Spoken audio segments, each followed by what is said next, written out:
결국 1심 재판에서는 최 씨 부부가 패소를 하지 않았습니까? 그렇다면 1심 재판에서는 이런 전반적인 의혹들에 대해서 문제 제기가 없었던 겁니까?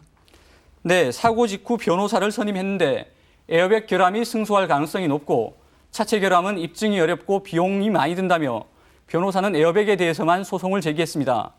취재진은 최 씨 부부가 의혹을 제기한 자료들을 국내로 가져와 전문가들에게 검증해 보기로 했습니다.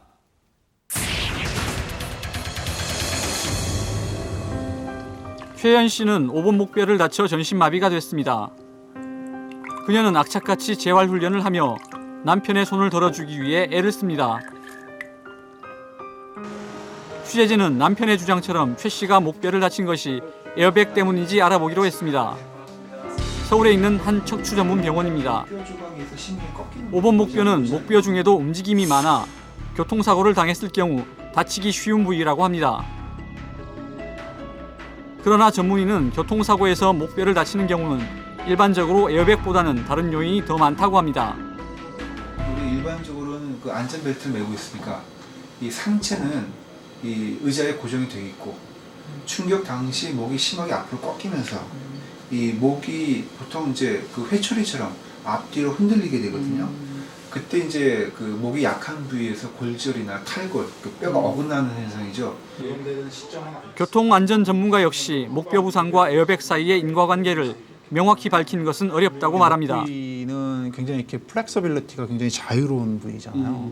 그래서 에어백을 맞고 다시 리바운딩 되면서 이렇게 뒤로 넘어갈 수는 있어요. 그래서 이제 목 부위에 무슨 뭐 염좌나 자상이 걸리다든지 이럴 가능성은 뭐 없다고 할 수는 없죠. 굳이 에어백이 아니더라도 그 정면 충돌을 하고 나서 뒤로 목이 적혀질 때는 목 부위에 상해를 입을 수 있는 거죠.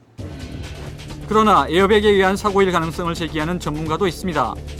최 씨가 사고를 당한 90년대 중반, 미국에서는 에어백의 과도한 팽창으로 사고를 당한 사례가 빈번히 일어났다고 합니다.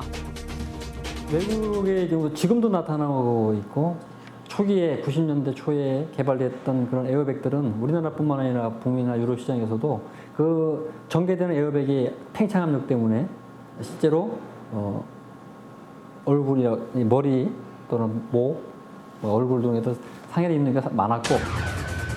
차량 충돌 시 에어백 작동 실험입니다. 핸들과의 거리가 충분히 유지됐을 경우 충격을 흡수해주지만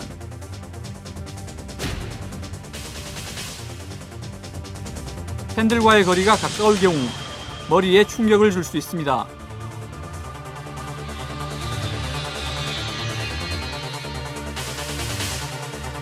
그래서 최근에는 목에 충격을 주지 않도록 압력을 낮춘 제품을 사용하고 있습니다.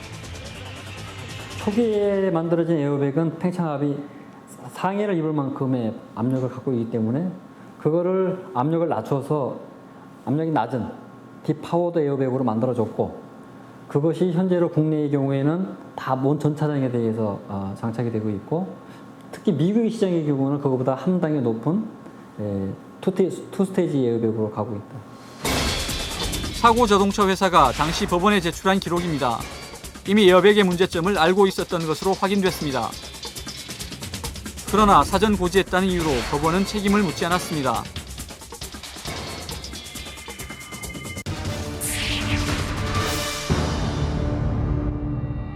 최 씨 남편의 주장처럼 스트럿 로드는 떨어져 있었던 것일까?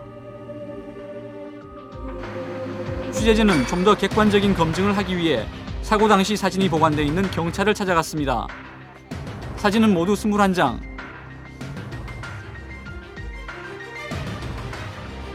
CD에 저장된 사진들은 모두 경찰이 보관하고 있는 원본과 동일하다고 했습니다. 먼저 대학에서 사진학을 가르치는 전문가를 찾아가 어두운 왼쪽 뒷바퀴 부분에 스트럿 로드가 제대로 붙어 있는지 사진 판독을 부탁했습니다. 2, 3분의 간단한 작업을 거치고 결과가 나왔습니다. 황 교수는 최 씨가 보여주었던 사진과 비교해본 결과 동일한 이미지가 나왔다고 했습니다. 조금 확대해서 찍었던 사진 있잖아요. 그렇게까지 나왔잖아요, 지금. 그럼 이거는 따로 어떻게 뭐 이렇게 조작이나 이게 아니라 그냥 원본? 예, 원본 사진에서 지금 전문가가 저렇게 만든 거죠. 그러니까 충분히 이거는 조작이 아니라